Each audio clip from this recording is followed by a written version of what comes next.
checking to make sure that we are good to go. If you're here, please say hello. And I am going to actually share my screen with you. Okay, here we go.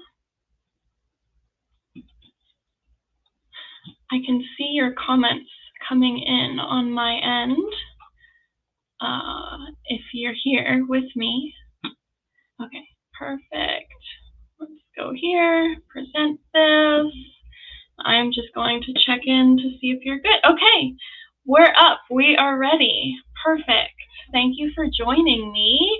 Today, we are going to talk about imposter syndrome and how we can overcome it so that we can elevate our confidence and flourish at work. My name is Michelle Holmes. I am a workplace wellness consultant, author, speaker, and podcast host of the FLOURISH podcast. Please let me know if you've tuned in to hear our podcast with my co-host Devin and I. I'm a dog mom, stepmom, wife, and recovering workaholic. So I know a little something about imposter syndrome. And today I want to take you through a couple of things so that you can find a lot of value out of this presentation. So we'll talk about how imposter syndrome shows up for us, what is at the root of imposter syndrome for us, what's driving that forward, and then what healing entails for us. I have a couple things at the very end. One of them is a free worksheet download that you'll have access to, and then an announcement. So we'll have time to go over that and a Q&A as well. So what is imposter syndrome? When I was putting together this presentation, I found some things that I did not agree with, some ideas that people had that I just completely disagree with. So I'm going to say what imposter syndrome is not to get us started. So imposter syndrome is not fear of success. I know that you may have heard that before, but I just want to kind of start from the ground level here. As human beings, we're not really truly afraid of being successful. It might look like that, but we're not afraid of success when it comes to true success. We're not afraid of doing well. We're not afraid of having a life that makes us proud. There can be a lot that clouds that judgment and that looks like, oh, there's a fear of success, or we're fearful of what people might think of us, or we're fearful of having good things in our life. You know, all of these things can definitely play a role, but the baseline is imposter syndrome is not a fear of success. Imposter syndrome is also not fake it till you make it. I think this is some of the worst advice out there. Fake it till you make it can be so isolating for people. It's just not real. It's not genuine. I pride myself on being a genuine person, and so I don't agree or buy into you got to fake it till you make it and imposter syndrome showing up in that way. We're going to get into what it actually is, and we'll see kind of how this fake it till you make it plays a role as well. And imposter syndrome is not self-sabotage. So this kind of goes along with the first one of fear of being successful. And I disagree with that fear of being successful for us, but also we're not self-sabotaging and enjoying that self-sabotage. I wrote a post on this a while back about self-sabotage and what it really is.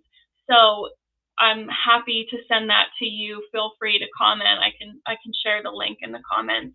But imposter syndrome is not us just continually self-sabotaging. Let's talk about what is imposter syndrome.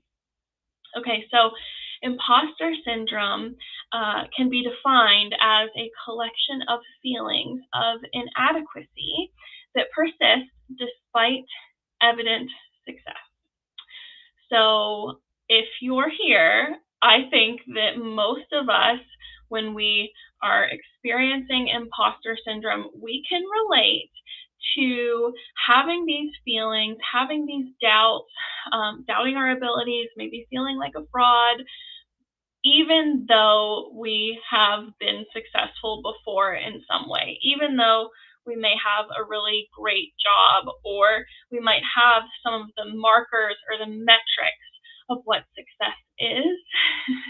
We have experienced success on whatever level, because we haven't really ended up anywhere by accident, so to speak, but we're still feeling like we have inadequacy.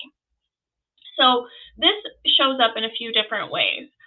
I put together this, chart here with all the different ways that I see this show up for people. We'll start at the top with being overcommitted, making all of these commitments, not being able to say no, then feeling resentful and having that resentment build up for us.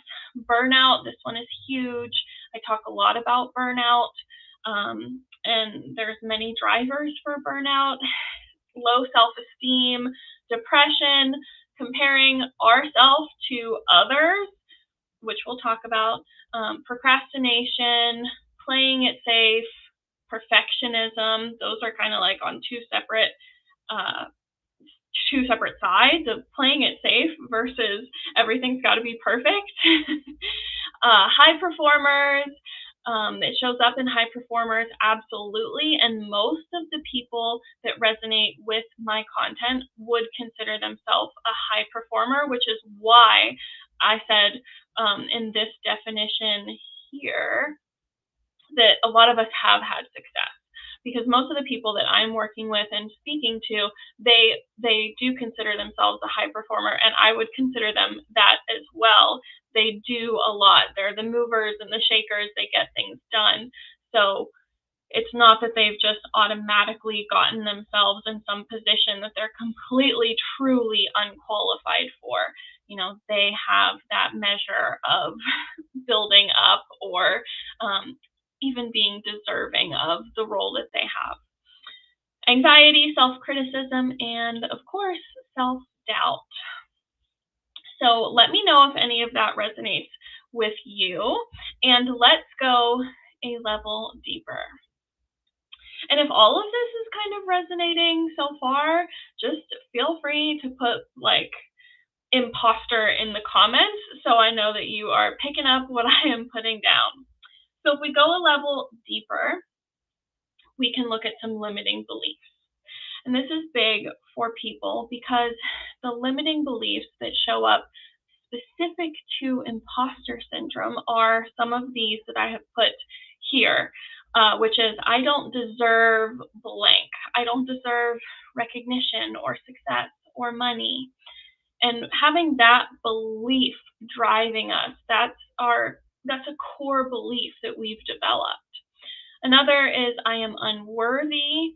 This can be I am unworthy of the role or the position that I'm in. I'm unworthy of the, if we say we don't deserve recognition, we might feel that we don't deserve it because we're unworthy of that recognition. I'm not good enough. I don't have the qualifications. This is a big one for people because they're constantly chasing the next. And I know for me as a coach and consultant, I felt like I needed to go back to school, get a master's degree, do all of these different things. And eventually, over the course of my career and transitioning into what I do now, I had to really take a good look at, well, what am I lacking that I actually do need the education for and the experience, of course, but what is the opposite of that where it's just a story of, well, if I had more letters behind my name, then I'd feel like I deserved it. Or I felt like if I just had the fancy degrees and everything, which I have a mechanical engineering degree, so I have a degree, and I've gone down the degree and the college route before, but it's like even that wasn't enough. It was more and more and more. My value is based on my contribution. I should know all the answers. This is us feeling like we shouldn't make a mistake and that we should already know. So I know for me, feeling like I was right out of college in my first big girl job and I should know all the answers. I shouldn't have to ask any questions if I was unclear about something.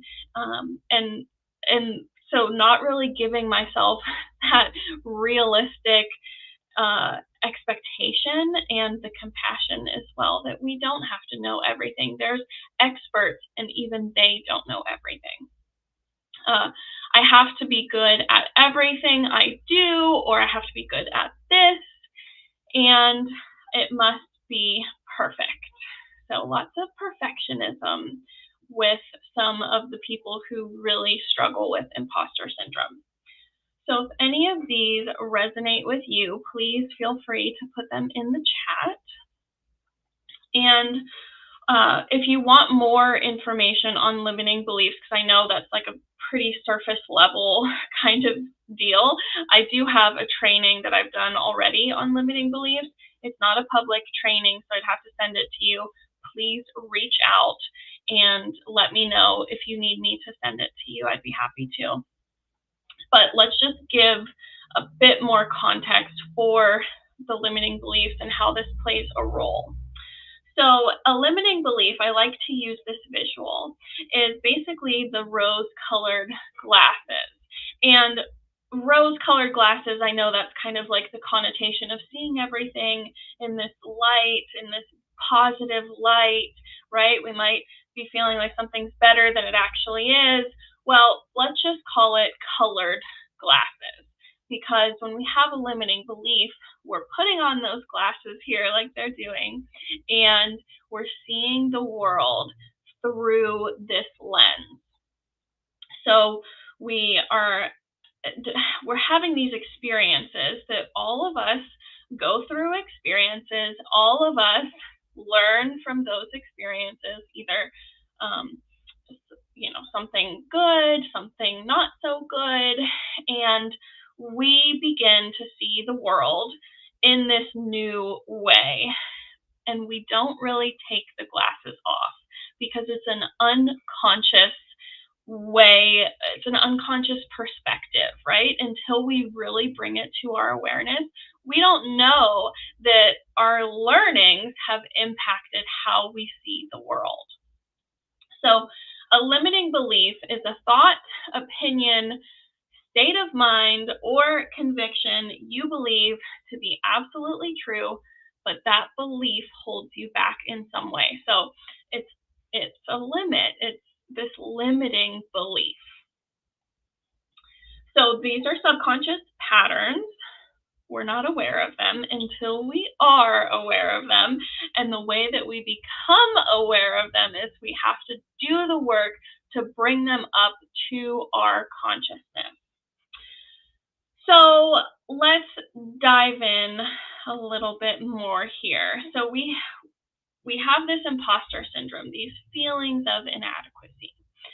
And then we have the limiting beliefs that are under there. So the things that are driving our feelings of inadequacy, those are the lenses that we see the world through, these limiting beliefs, these core beliefs based on experiences. And what those experiences are is this painful past learning, also known as trauma. So our beliefs stem from a strong desire to keep us safe and away from the painful past learning experience. So our belief, I'll give you an example just right off the bat here. Let's say we had a dad who would always come home late from work. He was always in a bad mood. He would always have a really tight grasp on money, and he would always complain about his work. Well, as a little kid, if that's our reality, then we are beginning to see the world and make these notions about the world through that lens of, we might believe that work is really hard, or work is not to be enjoyed, or we have to really just spend so much time at work, so many hours put in order to receive a good paycheck, or in order to get that promotion. Maybe we see our father valuing work above family time. So then we see work takes away from family time. And then how do we go about our life? Well, we don't really identify that that was our experience when we were 6 years old, but we go through and we make these decisions based on that being our belief. So we're working 80 hours and we're thinking that we have to continue to get that promotion, or we're unworthy of that. We're not finding the thing that sets our heart on fire. We're feeling bad about the work and the responsibilities that we have, because that's what we have been exposed to. That's just one example. Everyone, of course, has different painful past learning, but I wanted to give you a little bit something tangible there so you can see and understand more fully what I'm saying here. So I had mentioned trauma regarding the painful past learning, and I just want to clarify here, because we have big T trauma that most people think of, and then we have little t trauma.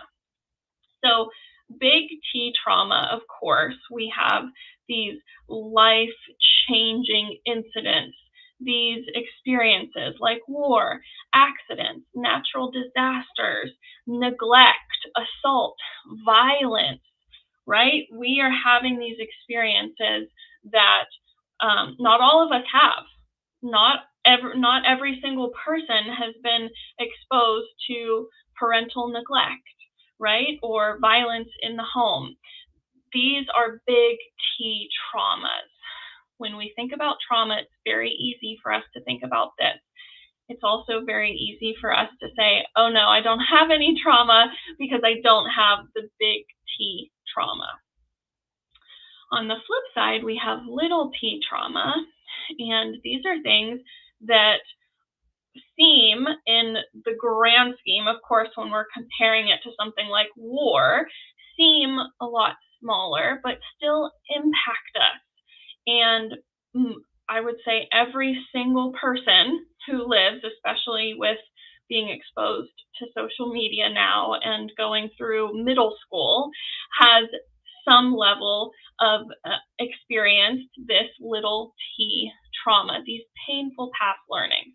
So sometimes I refer to it as trauma, sometimes I say painful past learning. It's all really the same, but some examples here: divorce, a breakup that was really hard. Maybe that was for your parents, or maybe it was something that you went through yourself. Betrayal from a partner or a friend or a teacher. Shame. Many of us, honestly, I don't know a single person who hasn't experienced shame on some level. Loss of a loved one or a pet. Humiliation. These things are the learning experiences that we carry with us. Okay, so it's not just also what happened to us, it's also what didn't happen to us. Let me say that again. Trauma is not just what happened to us, the big T trauma, the little t traumas, but also what didn't happen to us. So maybe we needed something that we didn't receive. Maybe we went through an experience that was incredibly difficult and we didn't have anyone there to help us or guide us or to support us in that experience, right? That can be very isolating. So How does trauma play a role in the context of what we're talking about here? So trauma is our driver of our limiting beliefs. So our limiting beliefs are always rooted in this painful past learning, these experiences that we've had. So think about the experience with our parents, that with our dad and his experience with work. So that is a driver for us.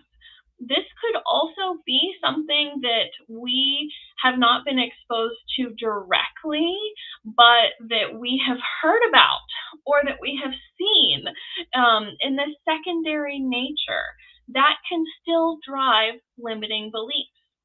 So we want to avoid experiencing pain or discomfort. That is a baseline just human fact. We want to avoid experiencing that pain or discomfort. And so we make decisions, we have reactions, we have a whole biological system, that's our nervous system, that is wired to help us stay safe and avoid the pain and discomfort. This plays a role in imposter syndrome.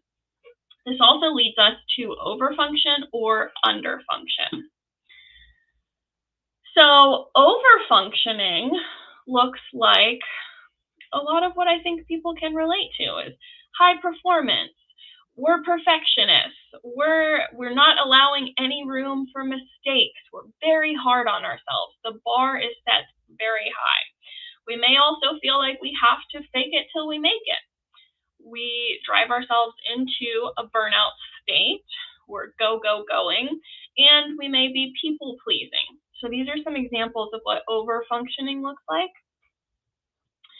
Underfunctioning is also a driver here, but it looks a little bit different. So we're underestimating ourselves. We're playing it safe. We might feel like we are struggling with depression. We're not living up to our full potential. We're not even trying, right? In regards to the nervous system, we have like as an overfunctioning, we have like the fight or the flight activating. When we have the underfunctioning, for a lot of this, it's kind of like the freeze state. And so, yeah, depression really is like this manifestation of that freeze state for us. We're not making decisions. So what is driving imposter syndrome? I have a couple things I want to go through with you here. Number one is attuning to others versus attuning to ourselves. So attuning to others. This is showing up as they will find out or they will know that I'm a fraud, and having that really big concern that other people are going to know that we shouldn't be here. We are highly attuned to other people and what do they think of me?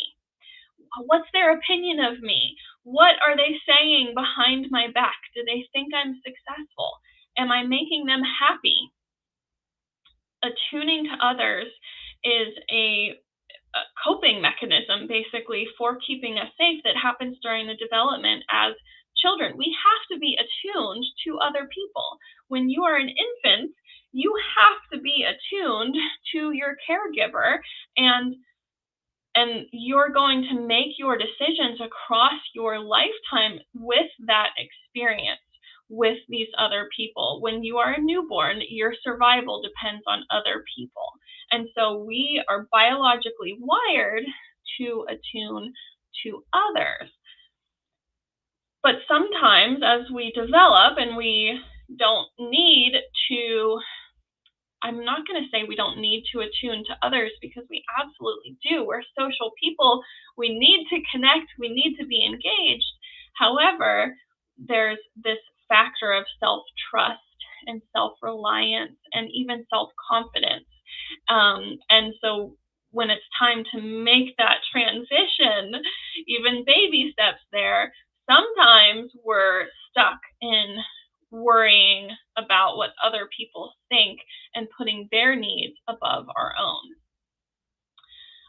coming to ourself looks like, well, what do I think of myself? What would make me successful in my own eyes? We talk about this on the Flourish podcast all the time, because it's all about finding success on our own terms. What I think is successful versus what you think are successful do not have to match up in any way, right? But we need to be successful in our own eyes. And also, where do I feel discomfort and why? So when we attune to ourselves, we are able to cultivate that self-reliance, that self-respect, and release that which is not our own. So other people's expectations versus ours is a prime example. Feeling like we are deceiving others is another one for this imposter syndrome manifesting for us. We are feeling like we are, here, let me just go this way so you're not distracted. We're feeling like we are deceiving others, like we shouldn't be here. We should not be in this role, or we have all these followers, and if they only knew how our life really looked, like social media is not real, all of that. So we have this feeling, and that's a really icky feeling. So sometimes this feeling is coming from being overpraised.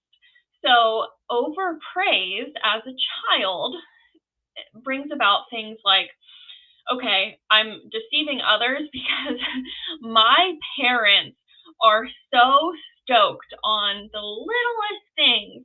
This doesn't feel genuine to me, right? We're picking up on that.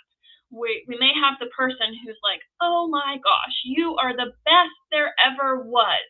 This is the best painting I've ever seen. This is so cool. You're the best. You're the best. And as a child, we're pretty smart, and we can pick up on, okay, is this genuine or is this some BS here? So we might feel like we are deceiving others because it's not a genuine, deserved recognition. We can easily see from our own two eyes that from our perspective, our friend's painting is worlds better than ours. And so then we kind of start to internalize that a little bit. Being overpraised also does not have continuity in the real world. So what that looks like is, in the real world, we are not getting, you're the best, this is so good all the time. And so that can be kind of like a little bit jolting for us. We end up feeling less than. If that's what we're used to, we end up feeling like, well, why am I no longer getting that? I need that. I need that validation. We may think I am not acceptable unless I am great. And of course, we begin to tie receiving love to achievement. If one of our primary ways of getting affection from the people in our life, our loved ones, is through being praised and doing good work, then we are internalizing that that's what we have to do in order to receive the love of the people around us. Underpraised is on the other side of, we're not receiving this positive feedback from people in our life. So our efforts and our accomplishments are not recognized, and they should have been, right? Especially from caregivers and loved ones. So the bar isn't set, but moved to an unrealistic expectation. So we're comparing ourselves to others. We are feeling inadequate. We're feeling shame. We're feeling perfectionism. We're feeling like we have to do so much more in order to get the love that we didn't receive when we should have. So this brings us to unrealistic expectations. So far, we've been talking a lot about the experiences we've been through. We've been talking a lot about the painful past learning, kind of the psychological piece of this, right? These experiences and how that affects us throughout our development. All of that is great, but I also could not do this presentation without also talking about a very real thing, which is our expectations are sometimes ridiculous for ourselves. So the unrealistic expectations may be placed on us by caregivers, by loved ones, by teachers outside of our development. So they want us to be able to do something, and we can't do that. We shouldn't have to do that. Like, we're not able to do that. Or it's an unrealistic expectation that's placed on ourselves as a byproduct of this, or a drive to please, to be accepted, to be loved, etc. So we have set the bar really high as a way of trying to earn respect, love, whatever it may be. And our unrealistic expectations, of course, can be rooted in this comparison to others. So social media is huge for this. Social media will let us think that our friend is doing amazing, and we don't see the conversations that are happening behind closed doors. We don't see the struggle. We don't see the hours or the years of work that led up to this. So we have an unrealistic expectation of how we should be operating, and we're not reaching the bar that we have set, or that someone else has set for us, that has influenced where we know the bar to be. So an example, why can't you be more like your sister? If you heard that growing up, that can be something that has certainly influenced this, and that's painful past learning right there. Why did your classmate get that award and not you? So why aren't you as good as your classmate? Teachers expecting you to meet a standard expectation. So maybe there's an expectation that everyone is just expected to meet, but not everyone has the background or the resources to actually meet that. So Johnny should be on par with Sarah, but Johnny doesn't have the parental support like Sarah does. Johnny is scavenging for food when Sarah is sitting at the kitchen table in a warm house with her family doing her homework. So having that expectation to meet something that doesn't take into account our humanness and our experience as well. These can all be drivers of like this painful past learning. So lastly is our environment. So this kind of switches gears a little bit as well when it comes to the workplace specifically. So this idea of fake it till you make it, I said I hate this, but this fake it till you make it truly prioritizes you being confident versus you being competent. And so when we're saying we're faking it till we're making it, and we're taking that advice, we're hearing that advice. I know for me personally, in the line of work that I do, which is being an online entrepreneur and a consultant, there has been a lot of business advice that I have seen over the years. And a lot of that business advice is fake it till you make it. So that is in my environment. And so that's prioritizing this confidence over competence. Of course, that's going to be an issue for us. We know genuinely that we're not competent. In that case, we kind of should be feeling like an imposter, because we are an imposter. If we're saying that we've done something that we've never done, of course we feel like an imposter. So these things in our environment influence how we feel as well, and some of the maybe trends that we're following. So on that note, industry trends and cues about inequity within the workplace. This, of course, deserves a mention here. not everything is equal in the workplace at all times for all people. And so having those cues about, this kind of goes with the next one, which is these subtle or even overt narratives about who should be doing this or who should be working at the company, who should be getting the promotion. What do those people look like? How do they act? How do they feel? What sacrifices have they made? Right? So we are being influenced by these cues that we're hearing and seeing and experiencing in our workplace, around us, in our environment. Basically, it's the whole "you can't sit with us."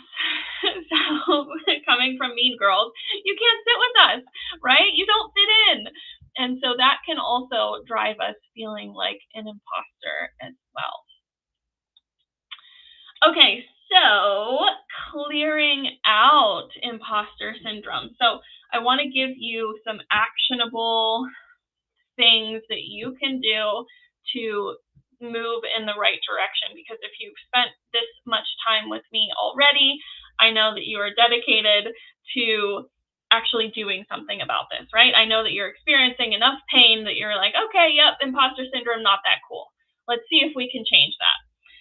So here with this this GIF, I don't know if it's GIF or GIF, either way, I think of like GIF peanut butter, but I think it's GIF. Here is, as long as I keep moving and stay busy, it'll keep my mind off the pain. Well, that's only going to cut it for so long. So now we're actually going to take some action here. So I've provided a roadmap to overcoming this imposter syndrome. And this is a 3-part, it actually has, I think, 4 steps. But the first is connect. The second is clarify, and the third is intention. So there is a download that goes along with this, because if you want, for me personally, I know imposter syndrome doesn't just happen one time, and there's a reason. It's like, okay, these gathering of feelings.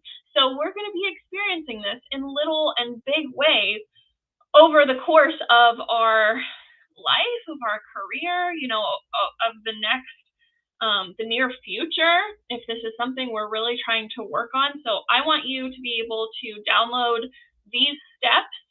So there's this tinyurl.com/imposter no more. That will give you your worksheet. You can download, you can reference, please use it. Don't share it and duplicate it and put it all out there, because I made it for you. But use that download, because it's reiterating everything that we're talking about in this next section. Okay. Step 1 is doing a body scan. So I want you to be able to connect with your physical body. In the work that I do, this is a very important step.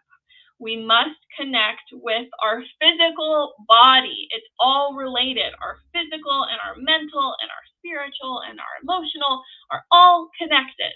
So we cannot just be all up here all the time, thinking, coming up with a plan, doing all of this. We have to connect with our physical experience. So the way that we do this is doing a body scan and asking ourselves, so we might close our eyes, and from the top of our head to the tips of our toes, we are going to identify, where am I feeling tension or discomfort? There's also a whole plethora of other feelings that we might be experiencing that don't feel like we are at ease. So it might be rumbling, it might be pulsing, it might be like a rubber band that's like really wrapped up all tight and everything. Where are we feeling that? Where are we not soft and relaxed? So we're going to take that moment. We're going to check in. So a perfect example here is the next time that you feel like you have these these symptoms of imposter syndrome coming up, then the first thing I want you to do is this body scan.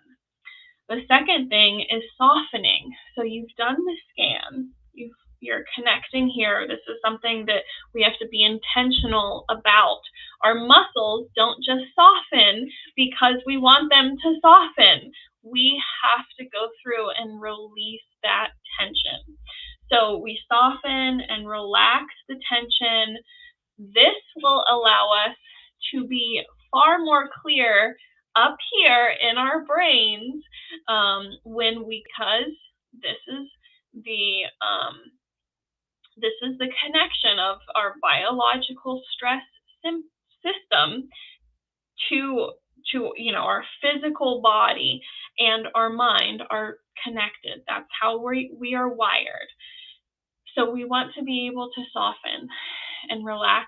So the same way that I did a body scan from the top of my head to my toes, I am going to go through and I'm going to soften.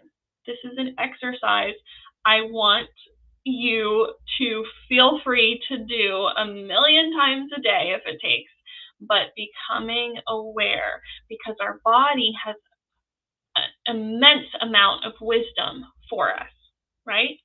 Our body has so much to tell us, so we want to soften. And after we've done that, we're probably going to feel a lot better. So then we are going to be able to clarify, because we're in this cool, calm, collected state. So I've connected, I've gone through, I've seen where's the tension feeling, where is it exactly? I've taken a breath maybe, and I'm softening. So I might think of myself as a wet noodle. And this is from Tools for Hope with the Forward Facing Institute. The wet noodle is a skill that we tell everyone about. Everyone who works with us, we tell you, become a wet noodle. So you're not that brittle spaghetti noodle anymore. You're softening, right? You're feeling better. You're feeling more comfortable. Your muscles are not tense because your structure is holding you up. Then we are able to clarify. So once we've done that, we're able to actually sort through the uncomfortable emotions, because things come up for us and we start to feel like, and our jaw feels tense and our shoulders come up like earrings, right? And we're clenching our butts. And so soften, and then we're able to actually sort through. So I have a couple questions for you to help you sort through. So what would success look like for me in this situation? Whatever you're dealing with that has brought up these uncomfortable feelings, making you feel like an imposter, what would success look like for you, from you, based on you being the genuine human being you are? What does it look like to be successful? Do you have the necessary skills or resources for this? Is this something that you've kind of like bitten off more than you can chew? And if so, let's identify that a little bit, because sometimes we have the skills and the resources that we need, and sometimes we need to develop those further, and that's okay. That we're learning and we're progressing, and none of us have all the answers at all times. Am I being compassionate with myself, or am I being unrealistic? This is a really good question for us to clarify and be honest with ourselves. Am I actually being nice to myself, or am I being really mean and not having compassion and being unrealistic? And is the bar set way too high? Because if the bar is set way too high, we can actually take action to move that down and to deal with that and be more realistic and make it so it's not so uncomfortable for us. Because I'm not saying be realistic with everything in life. Like, I'm a huge, big dreamer kind of gal. But we want to understand where there might be a gap. Okay, and then does this remind me of anything I've already experienced? So I included this question here because of everything we talked about, the painful past learning stuff. You're probably going to have a lot to think about and consider. And so this is a good check-in. Does this remind me of anything I've already experienced? Does this remind me of middle school? Have I experienced anything like this in childhood? Right? Does this come from a limiting belief that I have? I don't expect you to have all the answers, but I do want you to start uncovering them because, like I said, this is something that it's going to take some practice. Okay, and then step 4 is the intention. So taking action intentionally. So intention is huge with all of my work. You hear me talk about it all the time if you've seen anything I've done. So being intentional means going in the direction that you are aiming and taking the time and putting forth the energy to determine what that direction might be. So how do I hope to handle this situation here? Like if I'm at work and something is going wrong and I'm not feeling great about it, I'm going to do all of these steps. And after I check in with myself, I'm going to say, well, if this had a really good outcome, what would that look like? How do I want to be when my boss is really stressed? What do I hope for myself? What would make me proud of myself? We're giving some forethought here.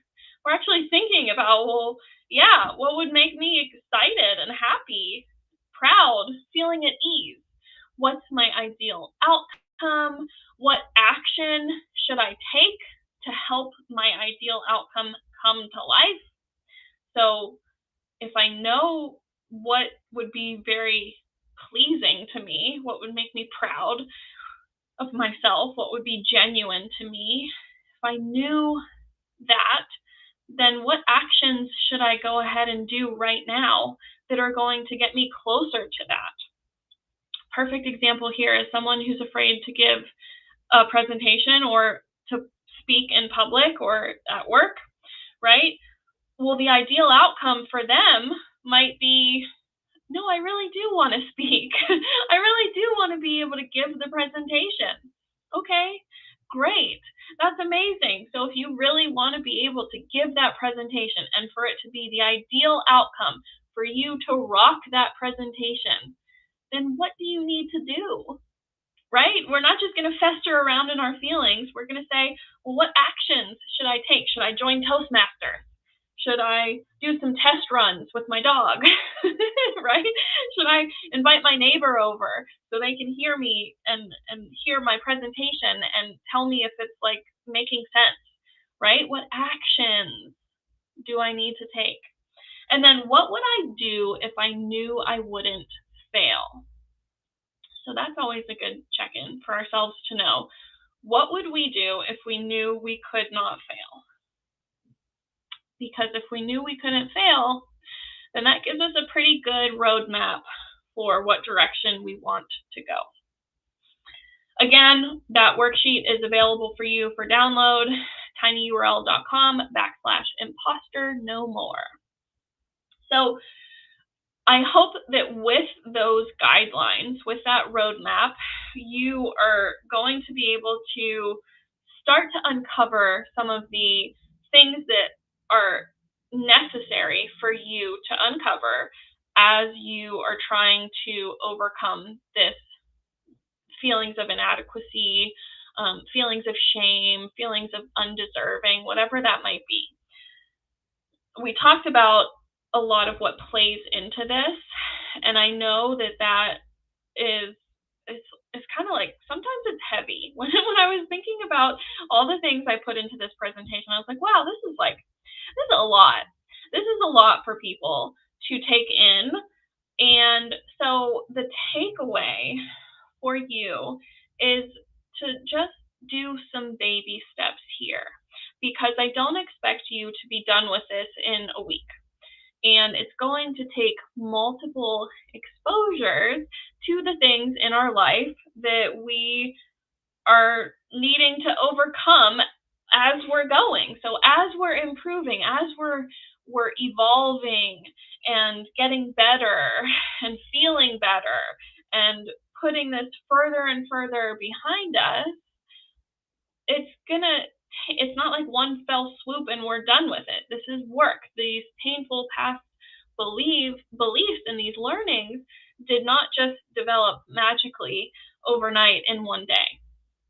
It's been our whole life. So I invite you to approach your lived experience, the things you've been through, with compassion and curiosity. This is also included in the worksheet. So what we've been through, we can have compassion for ourselves. Those experiences that we've had, we can get curious about them. We can see, well, what did we learn? And what did we take away from that? And it doesn't matter if it's good or bad. It doesn't even need to be good or bad. It's just a learning, and that's okay. But let's be compassionate. Let's be curious about it. Healing will also involve creating this self-trust and developing our intuition further. This is a big one for me. Of course, I'm a woman, so I have woman's intuition. But everyone has a level of intuition and self-trust. And for me, over the years, I know on my journey, I absolutely had to cultivate this, and I had to develop it further so that it could support me in my own genuine life, my own way of being in the world. I had to cultivate that, and it started with small steps for me to trust myself a little bit here, a little bit there, prove that I could trust myself. Nothing bad was going to happen. In fact, the exact opposite, right? Even if something bad did happen, I could handle it. That speaks volumes to us. Being present to uncomfortable feelings, this softening is going to help you do that. So the uncomfortable feelings that come up instantly can activate our fight, flight, or freeze. And so we want to be able to be present to those in a way that we are more calm, collected, right? We're activating that parasympathetic nervous system. We're feeling like we can handle the grief that comes up, or we can handle the anger that comes up. We're softening that. And cultivating intentionality as well, of course. We want to live an intentional life. That's what I want for you. I don't want your life to happen by accident. And there's like a whole nother class on just having an intentional life versus a reactive life versus forcing things. But of course, I want you to be able to identify what's important to you and to then be able to go after that. That would make you feel good, and that would make the world a better place, I think. So for us, this means healing, creating a new level of safety for ourselves so that we aren't a prisoner of the past. When we really dissect what imposter syndrome is, it's like the past showing up into our present. And that's what all trauma is. Big T trauma and little t trauma is going to affect us in the present. And we can't change anything that we've been through. So we have to be able to heal in the present as well, and healing those experiences in our present. So if we go a level deeper, we get to come home to our true self, because at the core of who we are, I do think that we deserve good things. I do think that we want good things. And although we may have a lot of feelings and experiences that have impacted that, our true essence deserves good things. And I truly believe that for every single person. So we get to come home when we are healing this we get to come home to our authentic self. So the root of true imposter syndrome for me is this disconnect from our true self and an inability to live authentically and intentionally. So for many, there's a level of anxiety, perfectionism, and painful past learning that influences this greatly, of course. And imposter syndrome keeps us from living out our sacred life mission to the fullest. And that sacred life mission could be different for everyone, but could be as simple as finding joy, being proud of ourselves, helping people. It doesn't have to be, oh, I'm going to be the next CEO of such and such company, but our imposter syndrome can keep us from really connecting and being authentic and going after what our dreams are. So we have the power to grow. We have the power to cultivate change. We can heal. We are absolutely not broken. These are some fundamentals of what my belief system is. So I'd like to ask you, what will you take action on today? Is there something that you've learned from spending the last 59 minutes with me that you can actually implement into your own life? Because like I said, it's going to take some practice. So if you'd like to connect on LinkedIn, please feel free. You can search me. My name is Michelle Holmes. If you search Michelle Holmes Flourish, I'm sure I will come up a million times with all of my posts. And if you need further support, please get on my email list. I am going to be sending information on some ways that I can, on things that I'm rolling out. So I'm working on a couple of things right now, ways that are very accessible to work together, ways that are focusing on implementation as well, focusing on practicing this in real life. So if you need some, I wouldn't say hand holding exactly, because you got to do the work, but if you want someone to guide you in some of this, what we've already talked about here, I have some things that are coming, and I'd love to tell you about them on my email list. I also do more free trainings, so you'll get notifications about that as well. You can sign up in the same place that you can download the worksheet, and you'll be set. Thank you, my friends, so much for joining me. And if you have any questions, please drop them below. I'd be happy to get back to you. I hope you have an amazing rest of your day, and I'll talk to you later. Bye.